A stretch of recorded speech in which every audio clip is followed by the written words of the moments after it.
I don't know if you're somebody who's ever watched the Monza Rally show, but it's something that it's a lot of fun to follow.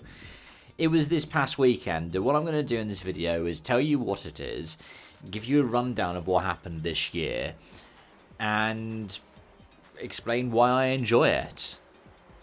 So the Monza Rally Show is an exhibition event. I mean, it has been part of the Italian Championship before. I think it's been a finale before. That happens at the end of every year around the Monza circuit in Italy. They use parts of the circuit to make the stages as well as the perimeter roads.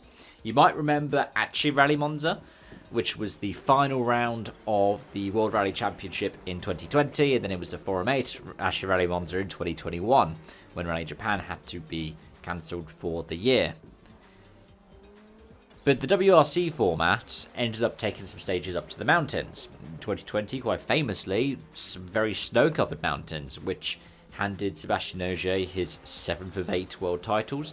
And then the 2021 edition, where, again, a title decided between Ogier and teammate Elfyn Evans, Ogier won his 8th title, despite hitting a concrete block in one of the stages, I think on Sunday morning, and there was like a spark or a fire coming out of the front right caliper. But yeah, it was great to have for the WRC. It's been one that I've followed for years. It generates all kinds of different electricity when you see all of these stars showing up to the event and all of these famous cars as well. So for 2024, you ended up seeing the Rally 2s as well as some Rally 1s on the entry list, and a couple of other ones that were GR Yaris's. But in the past, for the Monza Rally show, you've been able to see all kinds of different cars competing. I mean, if you look through the previous entry lists, and if we go back to, say, 2019, you saw a variety of different R5 machinery. 2018, we had the up-to-date World Rally cars. Valentino Rossi won it. I think he's the winningest driver there.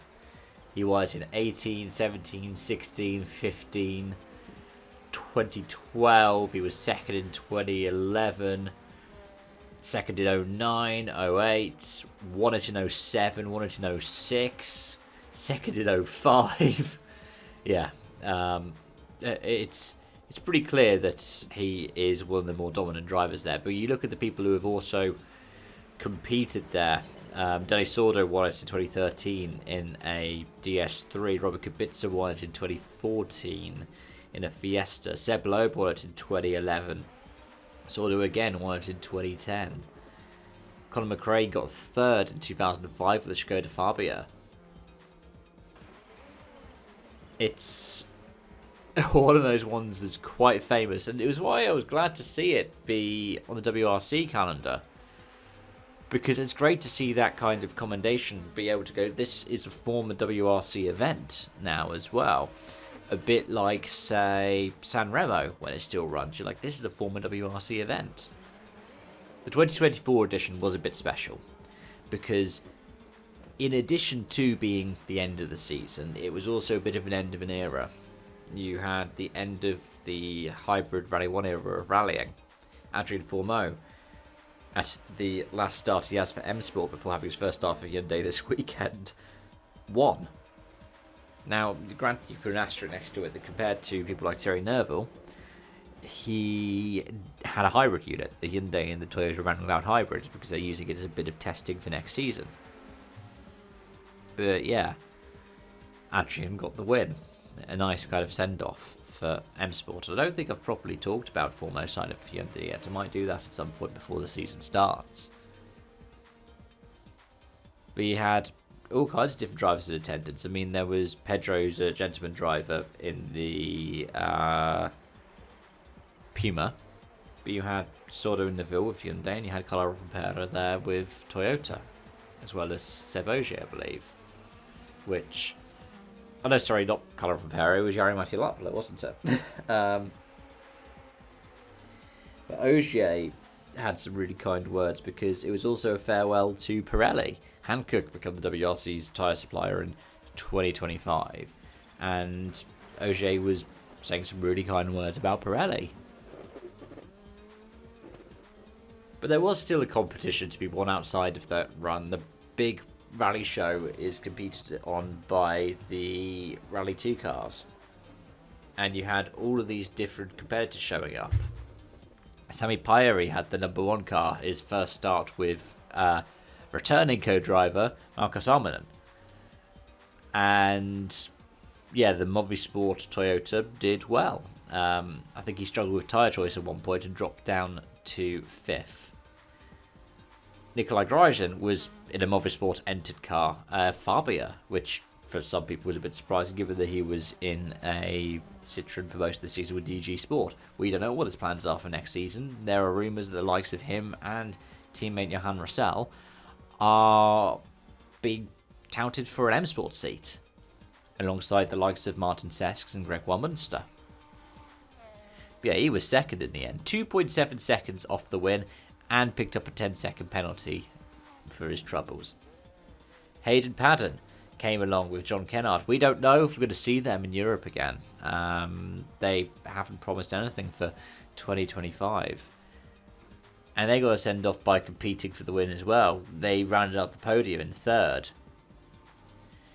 Bosjan Abeli, the Slovenian driver, who I think also competes under an Italian flag, who was very competitive at Rally di Roma Capitale in the ERC this season, got 4th in a Fabia. But the winner was Andrea Canola, the winner of Rally di Roma Capitale in the ERC this season. I believe the Italian champion as well. Kind of a lap of honour, eh? So why do I find this event so special? Wow. Because it's a nice celebration of the year. And you don't get too many exhibition events like this around the world. I'd say you have Goodwood. And you have Rally Legend. And you have the Monza Rally Show. I mean, there are other ones as well. The Eiffel Festival in Germany is impressive. But this is something that is very distinctly a rallying thing. You might get events where old F1 cars are run, and you might be able to see them racing against each other. But Boss GP isn't that kind of a series where it carries the weight of seeing all these cars run around. With the Super Tourers, yes, there are some Super Tourer revival series or tribute series going on.